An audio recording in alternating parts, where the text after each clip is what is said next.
রমাদানের অনেকগুলো দিন অতিবাহিত হয়ে গেছে। কি মনে হয়, আমি কি আল্লাহর কাছ থেকে আমার গুনাহগুলো মাফ করাতে পেরেছি? মাফ করাবার জন্য চেষ্টা করতে পেরেছি? আমি কি 2, 4, 10, 20 মিনিট সময় নিয়ে আল্লাহর কাছে চোখের পানি ফেলে জীবনের তরে সকল অন্যায় অনাচার গুনাহ বর্জন করবার সংকল্প করতে পেরেছি? আমি কি জীবনে সমস্ত পাপাচার থেকে ফিরে আসব সেই সিদ্ধান্ত নিতে পেরেছি? অত্যন্ত গুরুত্বপূর্ণ প্রশ্ন। নিজের বিবেকের কাছে প্রশ্ন রাখি। আনন্দের বিষয়, সময় এখনো শেষ হয়ে যায়নি। যদি আমার নিজের ব্যাপারে কোনো অনুযোগ থাকে, অভিযোগ থাকে যে আমি আসলে সেই কাজটি করতে পারিনি, তাহলে আল্লাহ শুকর আদায় করি, সময় এখনো শেষ হয়ে যায়নি। সকল প্রশংসা, সকল গুণগান সেই রব্বুল আলামিনের জন্য, যে আল্লাহ সুবহানাহু ওয়া তাআলা আমাদেরকে রমাদান মাসের মতো এরকম গুরুত্বপূর্ণ একটি ইবাদতের মৌসুম দিয়ে সারা বছরের ইবাদতের ঘাটতি, ক্ষতি এবং কমতি এগুলো পুষিয়ে নেওয়ার দারুণ সুযোগ দিয়েছেন। প্রশংসা সেই মহান রবের, যিনি আমাদেরকে এই রমাদান মাসে লাইলাতুল কদর দান করে মাত্র একটি রাত ইবাদতের মাধ্যমে হাজারো মাস ইবাদতের চাইতে বেশি ফজিলত আহরণ করবার সুযোগ দিয়েছেন। রমাদানের এই গুরুত্বপূর্ণ ইবাদতের মৌসুমটিকে আমরা বেশিরভাগ মানুষই যথাযথ ব্যবহার করতে পারি না। এটা হলো সবচেয়ে দুর্ভাগ্যজনক বাস্তবতা। রমাদানের এই মাস শুধু গতানুগতিক কিছু আমল, কিছু আচার এবং কিছু করণীয়, এটার মধ্যে শুধুমাত্র রমজানটা সীমাবদ্ধ না। রমাদান মাসের প্রধান আমল যে সিয়াম, এই সিয়ামের আসল বার্তা, এর আসল মর্ম, এর আসল প্রাণ, সিয়ামের দাবি, এ সম্পর্কে আমরা বেশিরভাগ মানুষই আসলে ওয়াকিফাল না। আমরা মনে করি রমাদান মাসের সিয়াম বা রোজা এটা শুধুমাত্র উপোস থাকার নাম, অথচ এটা উপোস থাকার নাম না। এর বাইরে এই মাসকে ঘিরে আরো নানাবিধ কর্মসূচি আমাদেরকে কোরআন এবং হাদিস দিয়েছে। সেই কর্মসূচিগুলোকে যদি আমরা আমাদের জীবনে বাস্তবায়ন করতে পারি, তাহলে সেক্ষেত্রে রমাদানের এই সিয়াম সাধনা, এই রোজা রাখা, পুরো মাসের ইবাদত সার্থক হবে। আল্লাহ রাব্বুল আলামিন আমাদের সবাইকে সেই তৌফিক দান করুন। মুহতারাম হাজরিন, সিয়ামের এই আয়োজন আমাদেরকে আত্মনিয়ন্ত্রণ শেখাবার জন্য। আল্লাহ রাব্বুল আলামিন বলেছেন, কুতিবা আলাইকুমুস সিয়ামু কামা কুতিবা আলাল লাযিনা মিন ক্বাবলিকুম লাআল্লাকুম তাত্তাকুন।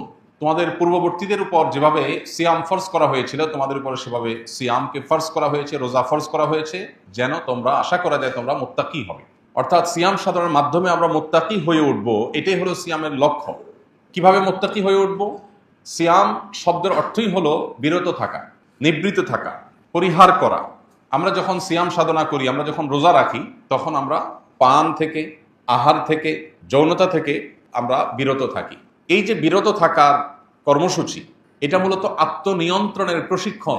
আমার জীবনের প্রতিটি পদে পদে এরকম অপশন আছে, যে অপশনে আমার ডিসিশন নিতে হয়, অপশন চুজ করতে হয়। আমি যখন সোশ্যাল মিডিয়াতে স্ক্রল করি, একটা ভিডিও আমার সামনে এসেছে, আমি সেখানে ক্লিক করব কিনা, ভিডিওটা আমি দেখব কি দেখব না, সেখানে কোনো রিয়াক্ট আমি করব কি করব না, করলে কোন রিয়াক্ট আমি করব, কমেন্ট আমি করব কি করব না, করলে কি কমেন্ট করব, এই সব বিষয়ের ক্ষেত্রে আমাদের ডিসিশন নিতে হয়। এক্ষেত্রে আল্লাহ যা নিষেধ করেছেন সে বিষয় থেকে বিরত থাকার যে প্রচেষ্টা আমার সামগ্রিক জীবনে চালাতে হয়। জীবনের প্রতিটা মুহূর্তেই আমাদের অগণিত সিদ্ধান্ত নিতে হয়। আমি সুযোগ পেয়েছি একজনকে ঠকাবার, বোকাশোকা মানুষ পেয়েছি, ঠকাবো কি ঠকাবো না একটা সিদ্ধান্তের ব্যাপার। আমি সুযোগ পেয়েছি ক্ষমতা কক্ষিগত করে মানুষ থেকে অবৈধ অর্থ উপার্জন করবার, এই সুযোগ কাজে লাগিয়ে আমি সে অবৈধ অর্থ উপার্জন করব নাকি করব না, সিদ্ধান্তের ব্যাপার। প্রতিদিন ঘুম থেকে ওঠার পর থেকে নিয়ে ঘুমানো পর্যন্ত শত শত হাজার হাজার সিদ্ধান্ত আমরা নিয়ে থাকি। সাবকনশিয়াস মাইন্ডে, অবচেতন মনে আমরা এই সিদ্ধান্তগুলো নিয়ে থাকি। আপনি ঘুম থেকে ওঠার পর, ঘুম থেকে ওঠার দোয়া নবী সাল্লাল্লাহু আলাইহি সাল্লাম শিখিয়েছেন, এই দোয়াটা আপনি পড়বেন নাকি পড়বেন না, সিদ্ধান্তের ব্যাপার। এরপর আপনি যখন ওয়াশরুমে যাবেন, ওয়াশরুমে প্রবেশ করতে গিয়ে ডান পা আগে দিবেন না বাম পা আগে দিবেন, সিদ্ধান্তের ব্যাপার। আপনার ডান পাটা আগে চলে গেছে, নবী সাল্লাল্লাহু আলাইহি সাল্লামের নির্দেশনা হলো বাম পা দিয়ে প্রবেশ করতে হবে। তাহলে এখানে আপনি ডান পা দিয়ে প্রবেশ করতে গিয়ে আবার সরে আসছেন, এই যে বিরত থেকেছেন। ঠিক একইভাবে আপনি ফজরের ওয়াক্তে মুয়াজ্জিনের আজানের পর একজন পুরুষ হিসাবে জামাতের সাথে হাজির হয়ে নামাজ পড়বেন নাকি শুয়ে থাকবেন, সিদ্ধান্তের ব্যাপার। আল্লাহ তাআলা এই সময় ঘুমিয়ে থাকতে নিষেধ করেছেন, আসসালাতু খায়রুম মিনান নাওম, মুয়াজ্জিনকে দিয়ে আল্লাহ ঘোষণা দিয়েছেন। অতএব ঘুম থেকে বিরত থাকা, ঘুমকে পরিহার করা, এটা সিদ্ধান্তের ব্যাপার। এভাবে যদি আমরা হিসেব করি, আপনার বাসায় পরিবারের সাথে আপনার ঝগড়া হয়েছে, কোনো কারণে মনোমালিন্য তৈরি হয়েছে, এখন মুখ দিয়ে একটা খারাপ কথা বের হতে যাচ্ছে, বের করবেন কি করবেন না, সিদ্ধান্তের ব্যাপার। এভাবে আপনি একজন কাস্টমারের সাথে একজন দোকানদার হিসাবে কোনো কথা নিয়ে বাদানুবাদ হয়েছে, আপনি তাকে একটা কটু কথা বলবেন কি বলবেন না, সিদ্ধান্তের ব্যাপার। এভাবে সামগ্রিক জীবনে প্রতিদিন শত শত সিদ্ধান্ত আমরা নিয়ে থাকি। এই সিদ্ধান্তগুলোই আমার গন্তব্য ঠিক করবে, আমার গন্তব্য কি জান্নাত হবে নাকি জাহান্নাম।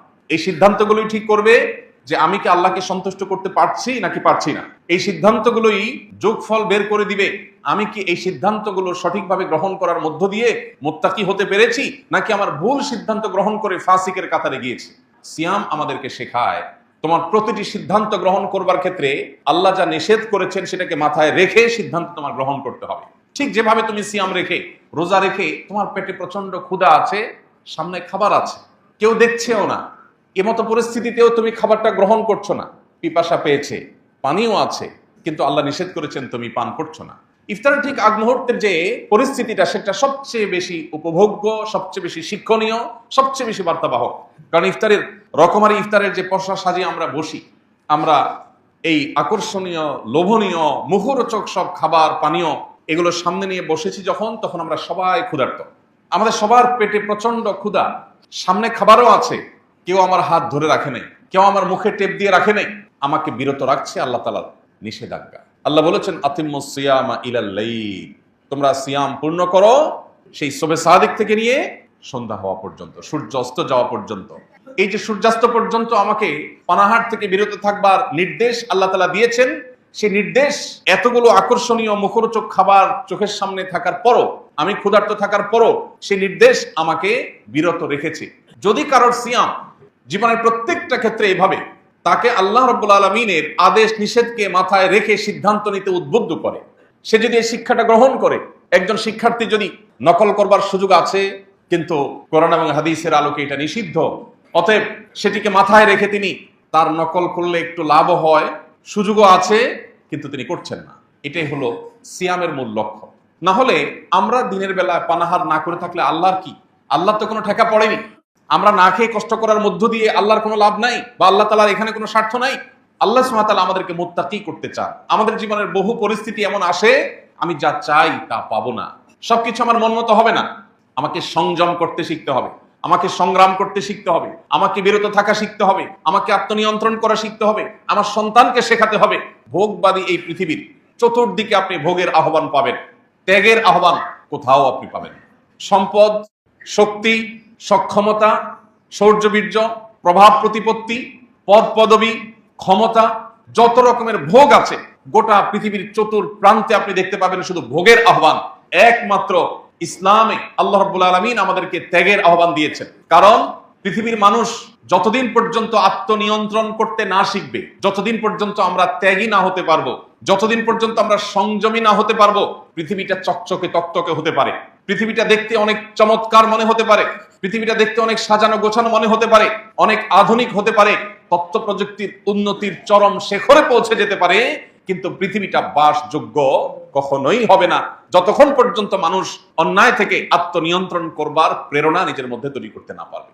আর এই ব্যবস্থা ইসলাম ছাড়া আপনাকে আর কেউ দেয়নি এবং কোথাও আপনি পাবেন না। প্রিয় ভাইরা আমার, ভোগ করবার জন্য কোনো যোগ্যতার প্রয়োজন হয় না, ভোগ সবাই করতে পারে, ত্যাগ সবাই পারে না। অতএব আমার নিজেকে, আমার পরিবারকে, আমার আদরের সন্তানকে এই সিয়াম সাধনার মধ্য দিয়ে ত্যাগের শিক্ষা দেওয়া, আত্মনিয়ন্ত্রণের শিক্ষা দেওয়া, সংযমের শিক্ষা দেওয়া, এটাই হলো সিয়ামের অন্যতম লক্ষ্য। আল্লাহ রাব্বুল আলামিন সেই লক্ষ্য আমাদেরকে বাস্তবায়ন করার তৌফিক দান করুন। প্রিয় ভাইরা আমার, গোটা পৃথিবীতে মানুষ যত অপরাধ করে, যত অন্যায় করে, এই সব অন্যায়গুলো ত্যাগের মানসিকতা থেকে আসে না, ভোগের মানসিকতা থেকে আসে। আত্মনিয়ন্ত্রণ করতে পারলে মানুষ কি কোনো অন্যায় পৃথিবীতে হবে? এই যে অন্যায়, যুদ্ধ, আগ্রাসন, জুলুম, মানুষ হত্যা, যত অন্যায়, যত অনাচার, যত অবিচার, এই সব কিছুর পেছনে মূল ভূমিকা হলো মানুষের মোহ, লোভ, মানুষের খাই খাই মনোভাব, মানুষের ভোগবাদী মানসিকতা। ইসলাম আমাদেরকে এগুলোতে লাগাম দিতে বলেছে। এই লাগাম দেওয়ার এই কথা শুধু ইসলামই বলবে, আপনাকে আর কেউ বলবে না। এই জন্য সিয়ামের এই বার্তাটা যদি আমরা গ্রহণ করে সিয়াম সাধনা করতে পারি, তাহলে সেক্ষেত্রে সিয়াম সার্থক হবে, এই রোজা সার্থক হবে।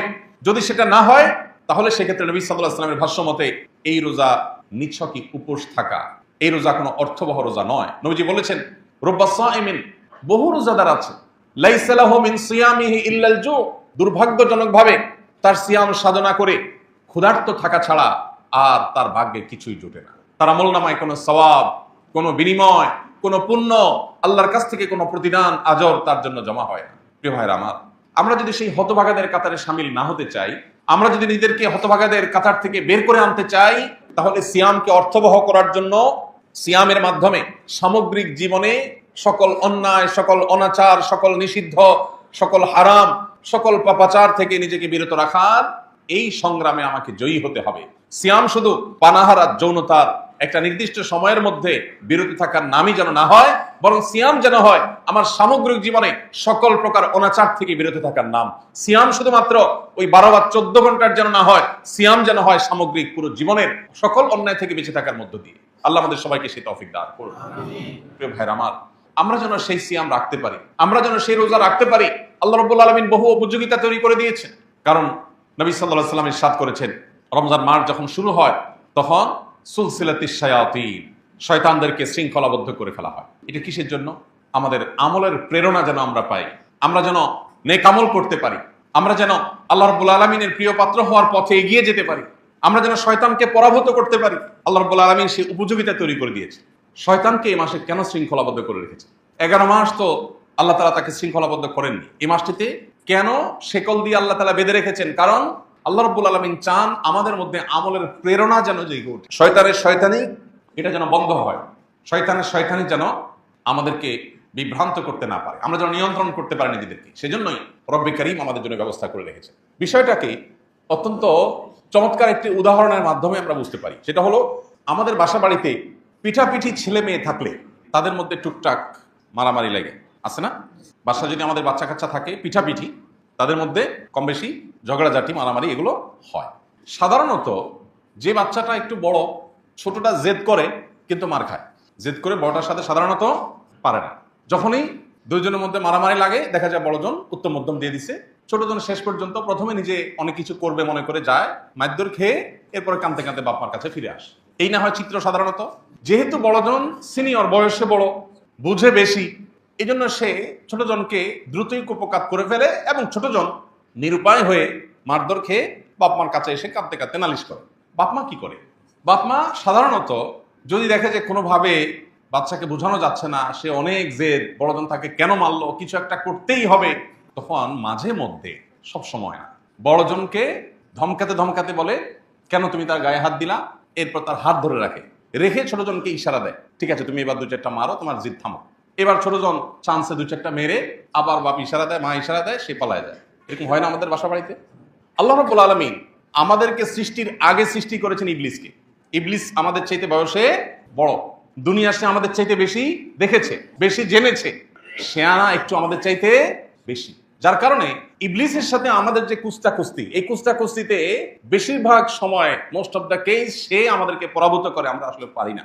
কারণ সে একটু বেশি শিয়ানা, সে একটু বেশি সিনিয়র, সে একটু বেশি পারে, এই জন্য আমরা ধরা খাই এসে আল্লাহর কাছে কাঁদি, আল্লাহ শয়তান তো আমাকে ধ্বংস করে দিচ্ছে, আমাকে তো জাহান্নামী কাজ করাই ফেলছে, আমার দিয়ে গুনহার কাজ করাই ফেলছে। আল্লাহ, আমরা যখন আল্লাহর কাছে নালিশ করি, আল্লাহ তাআলা বছরে একবার শয়তানকে ধরে রাখে, যাও সুযোগ এবার তোমার জেতার, সারা বছর তুমি জিততে পারো না, সে জিতে ফেলে, তুমি 2বার জিতলে 10 বার সে জিতে, এই সুযোগ তাকে হারিয়ে তোমার জিতে যাওয়া।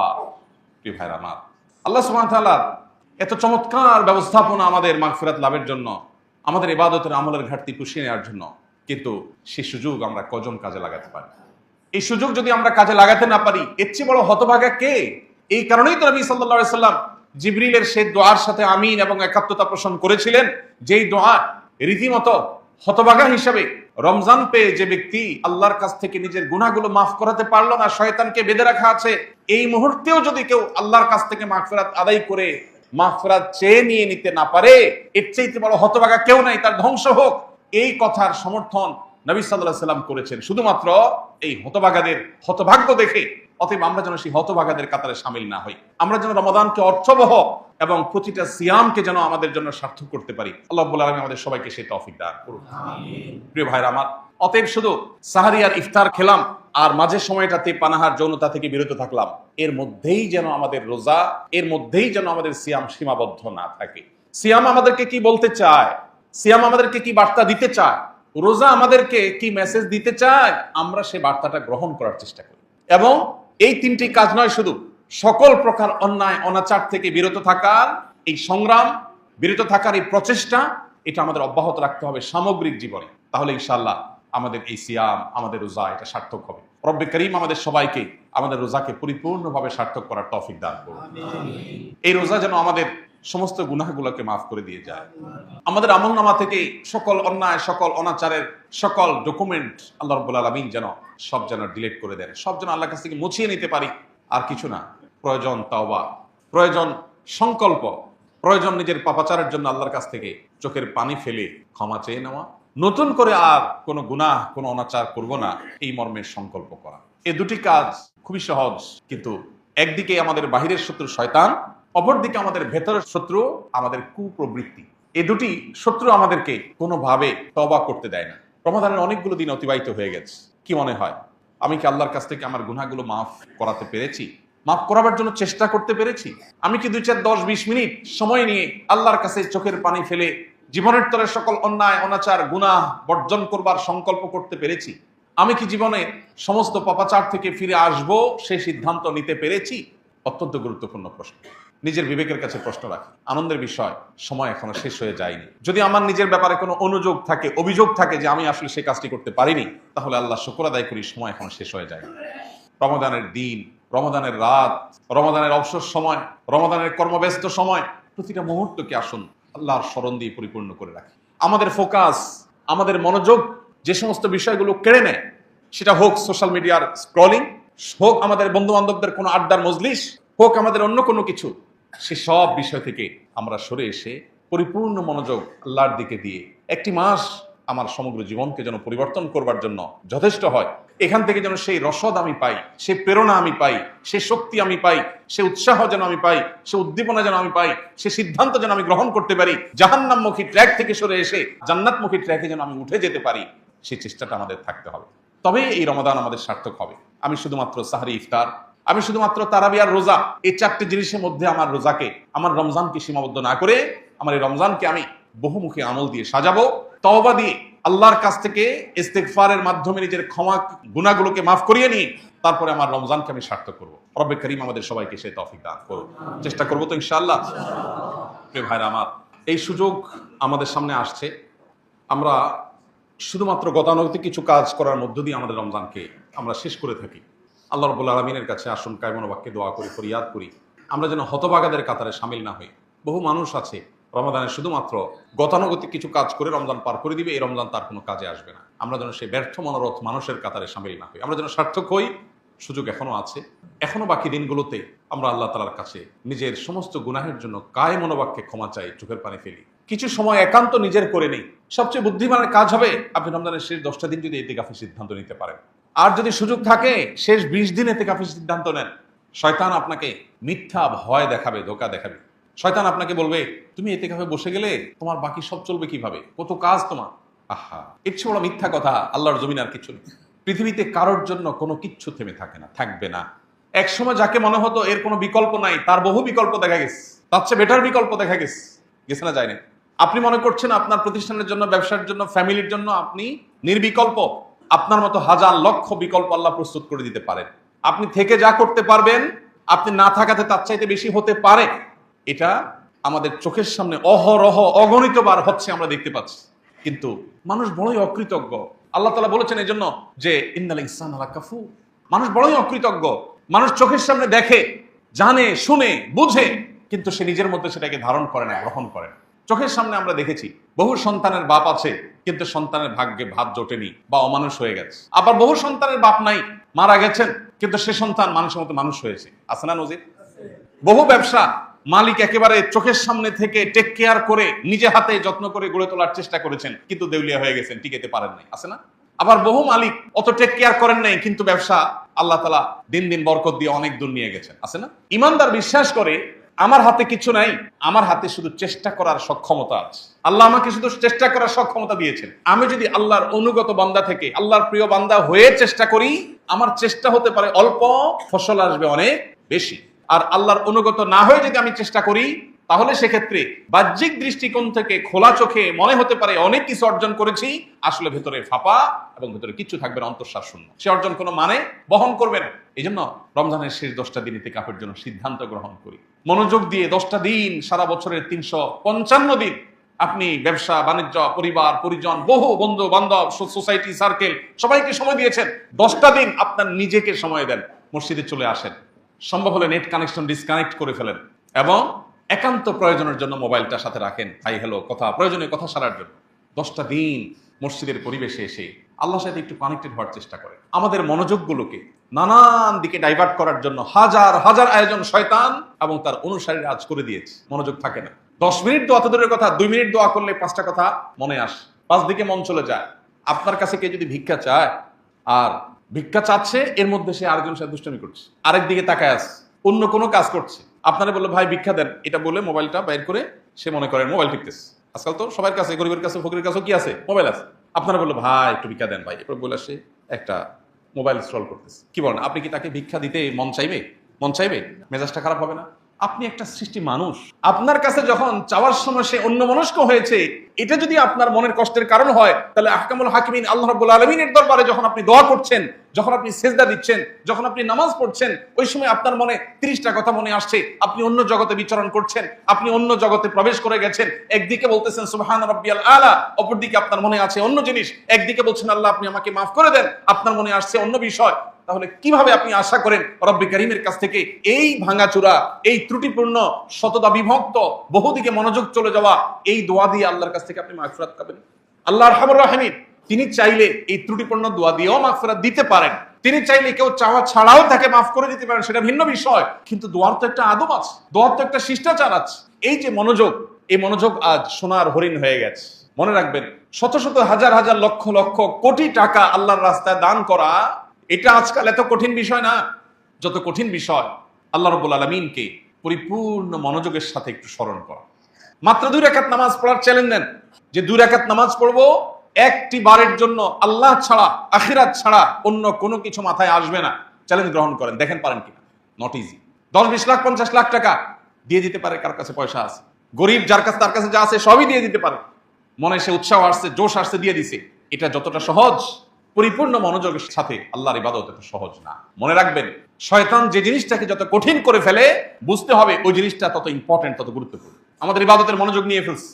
রমজানের শেষ 10টা দিন যদি আমরা ইতিকাফে বসার নিয়ত করতে পারি, অন্য সমস্ত মনোযোগ বিনষ্টকারী বিষয়গুলোর সাথে সম্পর্ক কাট করে, ছিন্ন করে যদি আমি বসার চেষ্টা করতে পারি, অন্তত ইবাদতে, আল্লাহর স্মরণে, দোয়ায় মনোনিবেশ করার, মনোযোগ দেওয়ার, ফোকাস ধরে রাখার এই প্রচেষ্টায় আমি ফিরতে পারি। আমি অন্তত এই 10টা দিন ট্রেনিং করতে পারি, যেটা আমার পরবর্তী জীবনে, রমজান পরবর্তী সময়ের জন্য হয়তো ফলপ্রসূ হবে। চেষ্টা করা যাবে তো ইনশাআল্লাহ? ভাইরা আমার, দুনিয়ার অনেক স্বাদ তো আমরা আস্বাদন করি। আল্লাহর কাছে রোনাজারির, কান্নাকাটির, চোখের পানি ফেলার, দোয়া করার এক অভূতপূর্ণ স্বাদ আছে। আপনার পরম প্রিয় আপনজনের সাথে কথা বলার, আড্ডা দেওয়ার একটা মজা আছে, জানি। কিন্তু আপনি কি জানেন, আপনার রব, সৃষ্টিকর্তার সাথে আড্ডা দেওয়ার, রবের সাথে মুনাজাত করার, মুনাজাত শব্দের অর্থ কিন্তু কানাঘুষা করা। মুনাজাত মানে 2 হাত তোলা না, শুধু 2 হাত তুলবেন, 2 হাত তুলে আল্লাহর কাছে বলবেন, চাইবেন। ইফতারের আগে সব পশা রেডি আছে, 10 মিনিট আগে, 5 মিনিট আগে বলবেন, যা যে অবস্থা আছে এভাবে থাক, আজকে সর্বদা একটা হয় না, হবে না, চলে আসো। সবাইকে নিয়ে আল্লাহর কাছে 2 হাত তুলে দোয়া করেন। ভোর রাতে তাহাজ্জুদে দোয়া করেন, নামাজের পরে দোয়া করেন। যখন সুবিধা আসবে তখন আল্লাহর কাছে একটু চান। এই চাওয়াটা, বিশেষ করে ভোর রাতে, নির্জনে, ইতিকাফের সময়টাতে, সিজদায়, একান্তে যখন আল্লাহর সাথে কথা বলা হয়, আল্লাহকে ডেকে ডেকে আপনি এক একটা গুনাহের কথা স্মরণ করে আল্লাহর কাছে মাপ চান। পৃথিবীর কোনো মানুষের কাছে কোনো অপরাধ স্বীকার করলে আপনার কখনো ভালো লাগবে না, আপনার অস্বস্তি লাগবে, আপনি বিব্রত বোধ করবেন, আপনার মনে কষ্ট অনুভব হবে যে আমি অপরাধ করে আবার তার কাছে স্বীকার করলাম, মানে সে জেনে গেল, তার কাছে ছোট হয়ে গেলাম। একটি মাত্র জায়গা আছে, যে জায়গায় আপনি অপরাধের কথা স্বীকার করলে আপনার ভালো লাগার কাজ করবে, সেটা হলো আল্লাহর সাথে কথা বলা। আল্লাহকে যদি বলেন চোখের পানি ফেলে, আল্লাহ কত গুনাহ করেছি, তুমি যদি মাফ না করো, আমার যদি জাহান্নামে যেতে হয়, তাহলে এটা আমার জন্য হবে ভয়াবহ পরিণাম, আল্লাহ তুমি আমাকে মাফ করে দাও। আপনি দেখবেন আপনার জীবনের সবচেয়ে উপভোগ্য সময় সেটা পার করবেন যে সময়টুকুন পূর্ণ মনোযোগের সাথে আল্লাহর সাথে কথা বলতে পেরেছে। এই জন্য রমজানে আল্লাহর সাথে কথা বলার চেষ্টা করবো তো ইনশাআল্লাহ। বিশেষ করে 2টি সময়, দিন রাত 24 ঘন্টার যখনই সুযোগ পাবো তখন তো করবোই। 2টি সময় স্পেশালি, একটা হলো ইফতারের আগে, আর একটা হলো ভোর রাতে তাহাজ্জুদের সময়। এই যে আমরা তারাবি পড়ি, বেশিরভাগ মানুষই বুঝি না হাফেজ সাহেব কি বলছেন। কিন্তু আমি যদি নিয়ত করি যে আমার কান দিয়ে পরিপূর্ণ মনোযোগের সাথে আল্লাহর কালাম আমি ভেতরে প্রবেশ করাচ্ছি, মনে রাখবেন এটা একটা কমপ্লিট স্পিরিচুয়াল ট্রিটমেন্ট পদ্ধতি।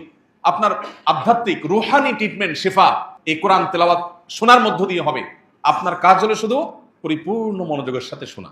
এর মধ্য দিয়ে সারা বছরের আপনার চলার জন্য যে রসদ দরকার হয়, রুহানি আধ্যাত্মিক শক্তির দরকার হয়, যে স্পিরিচুয়ালিটি দরকার হয়, সেটা আপনি আহরণ করতে পারেন। এই জন্য ভাই, দরকার তারাবিতে মনোযোগ, দরকার দোয়ায় মনোযোগ, দরকার আল্লাহর প্রতি মনোনিবেশ, দরকার আল্লাহর জন্য চোখের পানি ফেলা। বহু মানুষ এই মসজিদে গত রমাদানে জুমার সময় আমাদের সাথে উপস্থিত ছিলেন, এখন নাই। আছে না এরকম অনেকে? আমরা এখানে যারা আছি আমাদের মধ্যে মালাকুল মউতের কাছে আল্লাহর দেওয়া লিস্ট তালিকায় কার কার নাম আছে যে আগামী রমজানের আগে মাটির নিচে যেতে হবে, সেটা আমরা জানি না। আমাদের মধ্যে হয়তো আমি, হয়তো আপনি, আমরা কেউ এমন আছি যে এটাই হলো আমার জীবনের শেষ রমজানের সুযোগ, আর আসবে না। মনে রাখবেন, এই সুযোগটাকে হাতছাড়া করার মতো দুর্ভাগ্য, এর চেয়ে হতভাগ্য, এর চেয়ে বড় আমাদের জন্য অভাগা হওয়ার আর কোনো বিষয় হতে পারে না। এই জন্য রমাদানের অবশিষ্ট সময়গুলোকে আসুন পরিপূর্ণভাবে কাজে লাগায়। আল্লাহ আমাদের সবাইকে তৌফিক দান করুন।